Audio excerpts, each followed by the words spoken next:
तर शिवसेना नेते रवींद्र धंगेकर आपल्यासोबत जोडले गेले आहेत. तर रवींद्र सर, लहुजी सेनेच्या वतीने आता दीनानाथ मंगेशकर रुग्णालयाबाहेर आंदोलन सुरू आहे. आपण पाहतोय कालपासून अनेक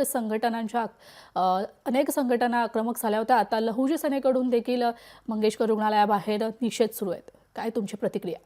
प्रत्येक वेळेला मंगेशकर हॉस्पिटलमधले जे प्रशासक आहेत हे कायम नागरिकांना भेटी जातात, रुग्णांना भेटी जातात. ही वस्तुस्थिती खरी.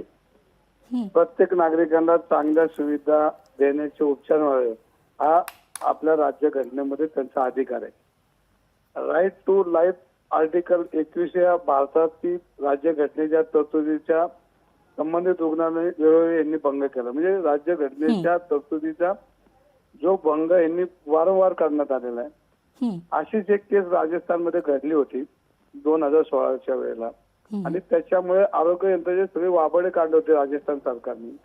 त्या सरकारला कोर्टाच्या पाया पडावं लागलं, माफी मागावी लागली.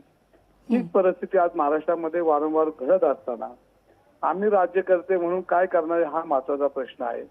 आणि जे केळकर नावाची व्यक्ती ही कधी दवाखान्यामध्ये मंगेशकर नावावर दादागिरी करताना अनेक वेळा रुग्णांना आपल्याला दिसतंय. आणि त्या ठिकाणी कोट्यवधी रुपयाचा महसूल ह्या मंगेशकर हॉस्पिटलने बुडवलेला आहे. त्याच्यावर कोण काय बोलत नाही. आणि ज्या शर्ती अटीवर आपण त्यांना हॉस्पिटल आणि ती जागा दिली होती, ज्या 17 अटी होत्या त्या 17 अटी मधल्या कुठल्या अटी ते पालन करत नाहीत.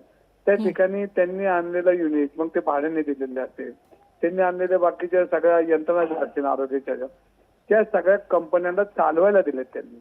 आणि ही सगळा बोगसपणा असल्यामुळं त्या ठिकाणी कुठल्याही धर्मादाय कुठली गोष्ट चालत नाही. आणि त्या ठिकाणी मग तुमचे स्कॅनर मशीन असतील, बाकीचे सगळं असतील, मेडिकल असतील. मेडिकल तर प्रचंड मागे मंगेशकर हॉस्पिटलमध्ये.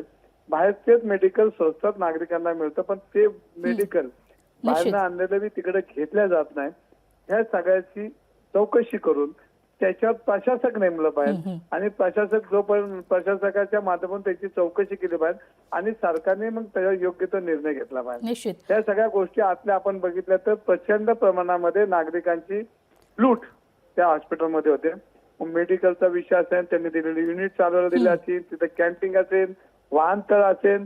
मधल्या काळामध्ये त्यांनी बँकेसाठी स्वतः एटीएम दिले होते. आणि या सगळ्या गोष्टीचं कुठेही पालन करताना दिसत नाहीत. मग त्यात वृक्षरोपण असेल, बाकी सगळ्या गोष्टी. आज मंगेशकर घराणं मोठे देशा मोठे त्यांचं योगदान ही वस्तुस्थिती खरे, पण हा पाठ वेगळा आहे. आणि या पाठ आणि तो पाठ हा एकत्र न करता नागरिकांना चांगल्या आरोग्य सुविधा मिळाव्यात त्यासाठी शासनाने त्याच्यावर लक्ष घातलं पाहिजे, मुख्यमंत्र्यांनी घातलं पाहिजे, उपमुख्यमंत्र्यांनी घातलं पाहिजे, राज्यपालांनी सुद्धा याच्यामध्ये लक्ष घातलं पाहिजे. कारण हा रुग्णांचा जो अधिकार आहे आणि त्या अधिकार त्यांना पोहोचलाच पाहिजे.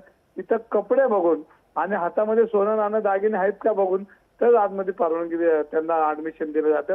फाटका तुटका माणूस लता मंगेशकर हॉस्पिटल आपलं दीनानाथ मंगेशकरच्या हॉस्पिटलला आजूबाजूला तुम्हाला दिसणार नाही. 5 सेवा असल्यासारखं ते हॉस्पिटल आहे. आणि ज्या उद्देशाने ते हॉस्पिटल काढलं तिथं गरिबांना सेवा मिळत नाही. ही वस्तुस्थिती खरी आहे आणि ही मांडणं त्याची प्रशासक त्या ठिकाणी नेमणं पाहिजे. हा माझं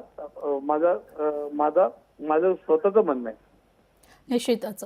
रवींद्र सर, धन्यवाद तुम्ही दिलेल्या ह्या प्रतिक्रियेसाठी. लोकशाही मराठी ऐका, पहा, जागरूक रहा.